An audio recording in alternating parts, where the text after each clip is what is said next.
Welcome to A to V Chiguri vlogs. ಇವತ್ತು ಒಂದು side dish ತುಂಬ ಟೇಸ್ಟಾಗಿರುತ್ತೆ.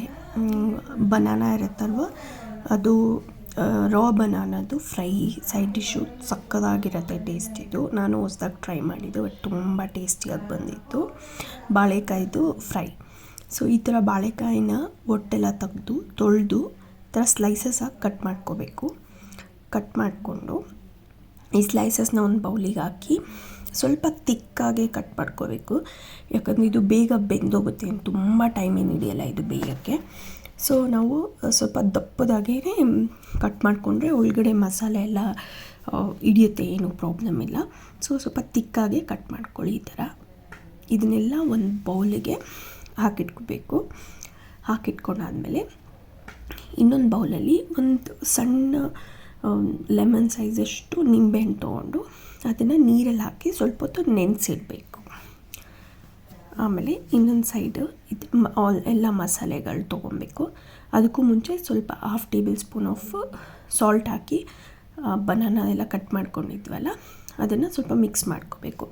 ಆಮೇಲೆ ಎಲ್ಲ ಸ್ಪೈಸಸ್ ತೊಗೊಂಡಿದ್ವಲ್ಲ, ಕಬಾಬ್ ಮಸಾಲ, ಶುಂಠಿ ಬೆಳ್ಳುಳ್ಳಿ ಪೇಸ್ಟು, ಅರಿಶಿನ, ಗರಂ ಮಸಾಲ, ಧನಿಯಾ ಪೌಡರು, ಈ ಎಲ್ಲ ಮಸಾಲಾನ ಹಾಕಿ ನೀಟಾಗಿ ಮಿಕ್ಸ್ ಮಾಡ್ಕೋಬೇಕು. ಯಾವುದಾದ್ರೂ ಕಬಾಬ್ ಮಸಾಲ ತೊಗೋಬೋದು.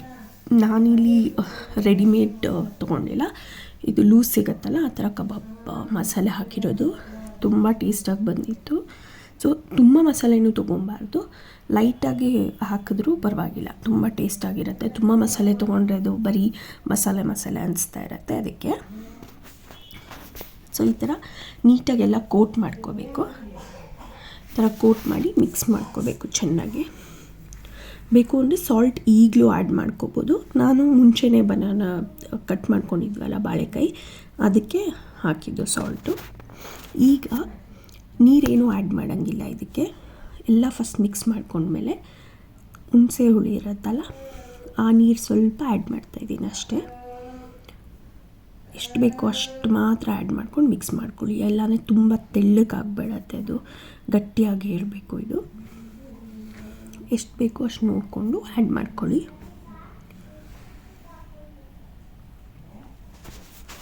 ಈ ಥರ ನೋಡಿಕೊಂಡು ಆ್ಯಡ್ ಮಾಡ್ಕೊಂಡು ಮಿಕ್ಸ್ ಮಾಡ್ಕೊಳ್ಳಿ.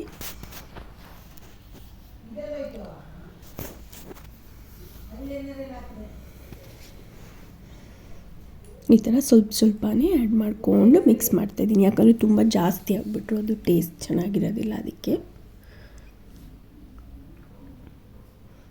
ಈಗ ಎಲ್ಲ ಮಿಕ್ಸ್ ಆದಮೇಲೆ ಒಂದು ಸ್ವಲ್ಪ ಕರಿಬೇವು, ಒಂದು ಇಡಿಯಷ್ಟು ಕರಿಬೇವನ್ನ ತೊಗೊಂಡು ಹಾಕಿ ಈ ಥರ ಲಿಡ್ ಕ್ಲೋಸ್ ಮಾಡಿ ಎತ್ತಿಟ್ಬಿಡ್ತೀನಿ. ಒಂದು 10 ಮಿನಿಟ್ಸ್ ಈ ಥರ ಫುಲ್ಲು ನೆಂದಿರಬೇಕು. ಈಗ ಫ್ರೈ ಮಾಡೋಕ್ಕೆ ಪ್ಯಾನ್ ಇಟ್ಕೊಂಡು ಸ್ವಲ್ಪ ಪ್ಯಾನ್ ಬಿಸಿ ಆದಮೇಲೆ 1 ಟೇಬಲ್ ಸ್ಪೂನಷ್ಟು ಎಣ್ಣೆ ಹಾಕಿ ನೀಟಾಗಿ ಎಲ್ಲ ಕಡೆ ಎಣ್ಣೆ ಸ್ಪ್ರೆಡ್ ಮಾಡಿ,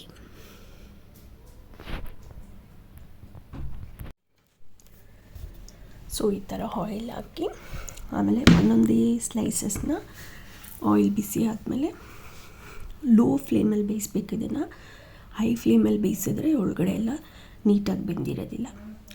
ಸೊ ಈ ಥರ ಕರ್ಬೇವಿನ ಸೊಪ್ಪು ಹಾಕಿ ಅದ್ರ ಮೇಲೇನೂ ಹಾಕ್ಬೋದು. ತುಂಬ ಸಕ್ಕತ್ತಾಗಿರುತ್ತೆ ಇದು.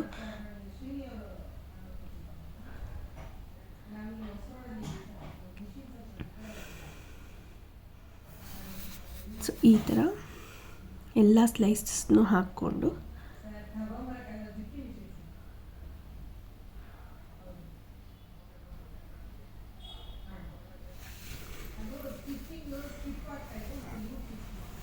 ಈ ಥರ ಆಯಿಲ್ ಹಾಕ್ಕೊಂಡು ಮೇಲೆ ಎಲ್ಲ ಸ್ಲೈಸಸ್ ಕೆಳಗಡೆ ಹಾಕಿ ಮೇಲೇನೂ 1-2-3 ಟೇಬಲ್ ಸ್ಪೂನಷ್ಟು ಆಯಿಲ್ ಹಾಕಿ ಈ ಥರ ನೀಟಾಗೆಲ್ಲ ಮಿಕ್ಸ್ ಆಗೋ ಥರ ಮಾಡಿಕೊಂಡು ಆಯಿಲ್ ಎಲ್ಲ ಕಡೆ ಸ್ಪ್ರೆಡ್ ಮಾಡಬೇಕು. ಇದು ಸ್ಪ್ರೆಡ್ ಮಾಡಿದ್ಮೇಲೆ ಲಿಡ್ ಕ್ಲೋಸ್ ಮಾಡಿಬಿಡಬೇಕು. ತುಂಬ ಲೋ ಫ್ಲೇಮಲ್ಲಿ ಇಟ್ಬಿಟ್ಟು ಲಿಡ್ ಕ್ಲೋಸ್ ಮಾಡಿಬಿಡಿ.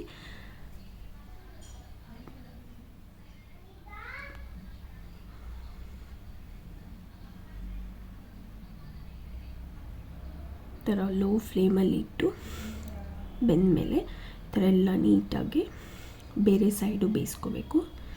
ಮತ್ತೊಂದು ಸೈಡು ಎಲ್ಲನೂ ಟರ್ನ್ ಮಾಡಿ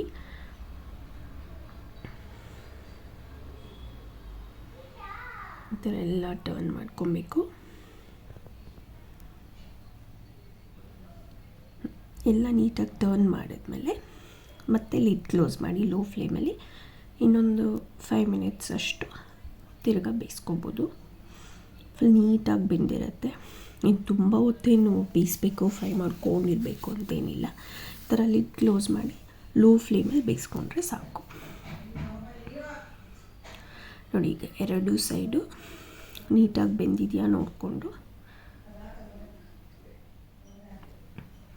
ಎಲ್ಲೆಲ್ಲಿ ಬೆಂದಿಲ್ಲ ಅದನ್ನೆಲ್ಲ ನೀಟಾಗಿ ತಿರುವಾಕೊಂಡು ನೋಡಿ, ಈ ಥರ ನೀವು ಪ್ರೆಸ್ ಮಾಡಿ ನೋಡಿದ್ರೆ ಫುಲ್ ಒಳಗಡೆ ಸಾಫ್ಟಾಗಿರುತ್ತೆ, ಬೆಂದಿರುತ್ತೆ. ನೋಡಿ, ಈ ಥರ ಆಗಿದ್ದರೆ ಸಾಕು. ಇನ್ನು ಜಾಸ್ತಿ ಏನು ಕ್ರಿಸ್ಪಿ ಆಗೋದೇನು ಬೇಡ, ಇಷ್ಟಿದ್ರೆ ಸಾಕು. ಈಗ ಸರ್ವಿಂಗ್ ಪ್ಲೇಟ್ಗೆ ಸರ್ವ್ ಮಾಡ್ಕೊತಾ ಇದ್ದೀನಿ. ಸಕ್ಕತ್ತಾಗಿರುತ್ತೆ ಟೇಸ್ಟು. ನೀವು ಟ್ರೈ ಮಾಡಿ ಹೇಳಿ ಹೆಂಗೆ ಬಂದಿರುತ್ತೆ ಅಂತ. ಇದಾಗಿತ್ತು ಇವತ್ತಿನ side dish. Very quick and simple. Rasam, rice ಏನಕ್ಕಾದರೂ ಸೈಡ್ ಡಿಶ್ ಬೇಕು ಅಂದರೆ ಈ ಥರ ಮಾಡ್ಕೊಳ್ಳಿ. ತುಂಬ ಸಕ್ಕತ್ತಾಗಿ ಬಂದಿತ್ತು ನೋಡಿ, ಎಷ್ಟು ಸಕ್ಕತ್ತಾಗಿ ಬಂದಿದೆ. Thanks for watching. Like, comment and share ಮಾಡಿ.